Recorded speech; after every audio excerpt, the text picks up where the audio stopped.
Hallelujah hallelujah. सभी को जय मसीह की। आज के सुंदर दिन में प्रभु आप सबको बहुत आशीष करे। और आज का वचन है लय व्यवस्था 13 अध्याय का, जब हम लोग 47 पढ़ते हैं, उसमें जो वस्त्र या चमड़े की वस्तु का कोड के बारे में परमेश्वर ने मूसा और हारून को उनको बताया था कि हारून के वंश के जो वो याजक हो। परमेश्वर ने जब मूसा को बताया कि उस वस्त्र के कोढ़ के बारे में बताया था कि फिर जिस वस्त्र में कोढ़ की व्याधि हो, चाहे वह वस्त्र ऊन का हो चाहे शनि का, वह व्याधि चाहे वो शनि या ऊन के वस्त्र के ताने में हो चाहे बाने में, वह व्याधि चमड़े में या चमड़े की बनी हुई किसी वस्त्र में हो, यदि वह व्याधि किसी वस्त्र के चाहे ताने या बाने या चमड़े में हो या चमड़े किसी वस्तु में यदि हरी हरी हो, लाल सी हो, तो जानना कि यह कोढ़ की व्याधि है और वह याजक को दिखाई जाए। और याजक उसे जो जिसमें व्याध वाली वस्तु है उसे 7 दिन के लिए बंद करे और 7वें दिन उस व्याधि को देखे। यदि वह वस्त्र में चाहे वह ताने बाने में हो चाहे चमड़े में, यदि किसी वस्त्र में यदि वो फैल गई हो, तो जानना कि यह व्याधि गलित कोढ़ है। इसलिए वह वस्तु चाहे कैसे भी काम में क्यों ना आती हो तो भी अशुद्ध ठहरेगी और उस वस्तु को आग में जलाया जाए।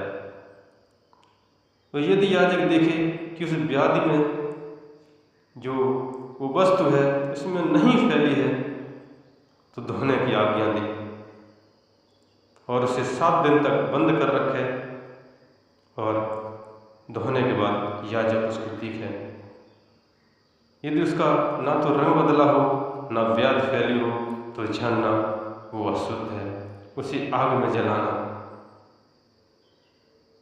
चाहे वह व्याधि भीतर चाहे ऊपरी हो, तो भी वह खा जाने वाली व्याधि है।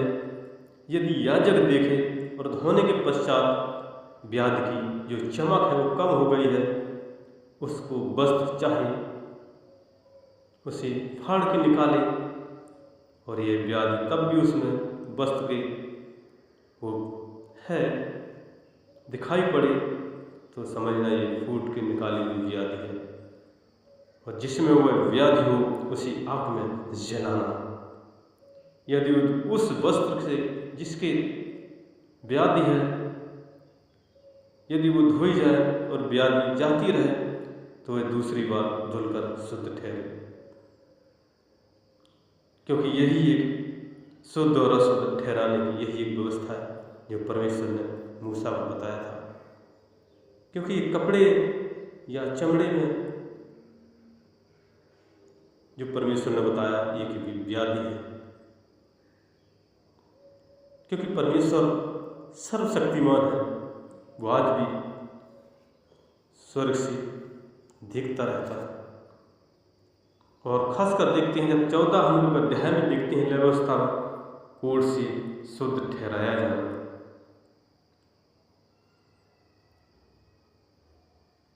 क्योंकि इसकी भी एक विधि है।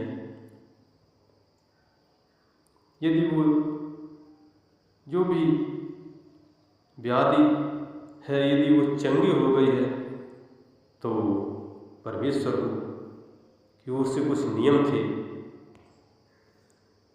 क्योंकि जब शुद्ध कोढ़ से शुद्ध ठहराया जाना, इसके लिए परमेश्वर ने बताया था कि जो पुराने नियम में बहुत ही कठिन विधि थी कि वो कोई भेड़ या बकरी का बच्चा लाए और बलिदान करें, और जिसके ये समस्या थी उसके बताया है कि दाहिने कान के सिरे पर या दाहिने पांव के अंगूठे पर लगाए।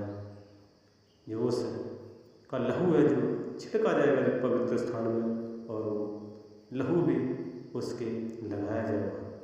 क्योंकि परमेश्वर ने पुराने नियम में बहुत कठिन व्यवस्था थी, लेकिन आज देखते हैं यीशु मसीह ने सब कुछ बदल दिया है। क्योंकि यीशु मसीह ने आज दिखा दिया है, जैसे यीशु मसीह के पास कोढ़ी व्यक्ति आते थे और वो छूकर चंगे हो जाते थे, चाहे कैसी भी समस्या क्यों ना हो, यीशु मसीह ठीक करते थे। जब हम लोग नए नियम में मरकुस 6 अध्याय का हम लोग जब 12 देखते हैं कि यीशु मसीह जो अपने बंदों के साथ रहते थे, जो उनके चेले थे, और वो प्रचार करते थे यीशु मसीह वो भी कि मन फिराओ, स्वर्ग का राज निकट है और हमें परमेश्वर की ओर ध्यान देना है। और यीशु मसीह के पास बहुत सी समस्या वाले आते थे, बहुत से बीमार, बहुत से जो भी, लेकिन वो उन पर तेल मलकर उसे चंगा करते थे। और हम लोग जब 6:53 में देखते हैं कि यीशु मसीह गन्नेसरत में रोगियों को चंगा किया था, क्योंकि वो जब झील के पार उतर कर गन्नेसरत में पहुंचे और नाव घाट पर लगाई, क्योंकि पहले वो नाव से चलते थे, पैदल चलते थे। जब वे नाव से उतरे तो लोग तुरंत उसको पहचान लिया, उन्होंने पहचान लिया कि यीशु मसीह है जो बीमारों को चंगा करते हैं, हर एक समस्या का समाधान करते हैं। तो आसपास के सारे देश में दौड़े और बीमारों को खाटों पर डालकर जहाँ जहाँ समाचार पाया कि वहाँ लिए फिरे। और हम 6:56 में देखते हैं, और जहाँ कहीं वह गाँव, नगरों, बस्तियों में जाता था, प्रभु यीशु मसीह लोग बीमारों को बाजारों में रखकर उससे विनती किया करते थे कि वह उन्हें अपने वस्त्र कि आंचल ही को छू लेने दे, और जितने उसे छूते थे सब चंगे हो जाते थे। मेरे प्रभु के लोगों, यीशु मसीह एक वो सामर्थी खुदा है जो हर वक्त लोगों को इस पृथ्वी पर चंगाई देते थे, लेकिन उसी प्रभु को लोगों ने क्रूस पर चढ़ा दिया था। लेकिन आज भी वो जीवित है, क्योंकि वो मुर्दों में से तीसरे दिन जी उठे थे और स्वर्ग के सिंहासन पर विराजमान है। और वो देखते रहते हैं कब बच्चे प्रार्थना करते हैं और हाँ और आमीन में उत्तर देते हैं। क्योंकि हम लोग जैसे लेवस्था में भी देखा कि उसमें भी जो कोर्ट से संबंधित कुछ उन्होंने परमेश्वर ने वहाँ पर भी नियम थे, क्योंकि कुछ बीमारियों के कुछ नियम थे पहले पुराने नियम, लेकिन यीशु मसीह ने सब कुछ बदल दिया। इस मरकुस में हम लोगों ने देखा 6 अध्याय में 56 में भी देखा कि यीशु मसीह सभी को चंगा करते थे। और आज भी वो स्वर्ग से देखते रहते हैं कि कब बच्चे प्रार्थना करते हैं, आराधना करते हैं, स्तुति प्रशंसा करते हैं, धन्यवाद देते हैं।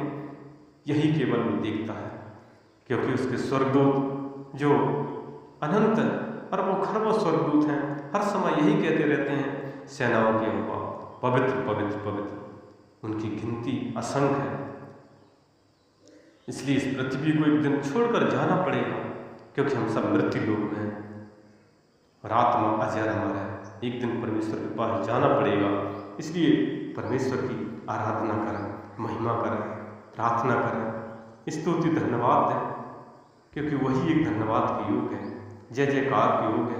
और संसार में कोई दूजा नाम नहीं दिया गया है जिसके हम चरणों में।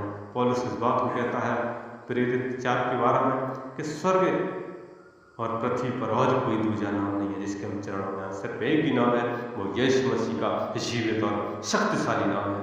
इसलिए उसकी आराधना करें, उसकी महिमा करें, उससे प्रार्थना करें, 6 दिन काम करें, एक दिन उसकी संगति में जाएं, क्योंकि सत्संग सत्य का संग है। वहाँ सत्य वचन से परमेश्वर की आत्मा वहाँ उपस्थित होती है, क्योंकि उसका वचन भी कहता है कि जहाँ मेरे नाम से 2 या 3 जन एकत्रित होते हैं, मैं उनके बीच में आत्मा के रूप में मौजूद होता हूँ। जहाँ परमेश्वर का गुणगान होता है, वहाँ परमेश्वर का वहाँ पर उपस्थिति होती है। इसलिए मेरे खुदा के लोग समय निकालो, परमेश्वर से प्रार्थना करो, उसके नज़दीक आओ, उसकी महिमा करो, आराधना करो, और आपको वो हर एक समस्याओं से छुटकारा देगा। क्योंकि हम सब आज उस परमेश्वर के चरणों में जाएं। Hallelujah, hallelujah. और ये जो मैसेज आपको अच्छा लगे तो हमारे इस नए चैनल को आप लाइक और सब्सक्राइब जरूर करें, जरूर करें, जरूर करें।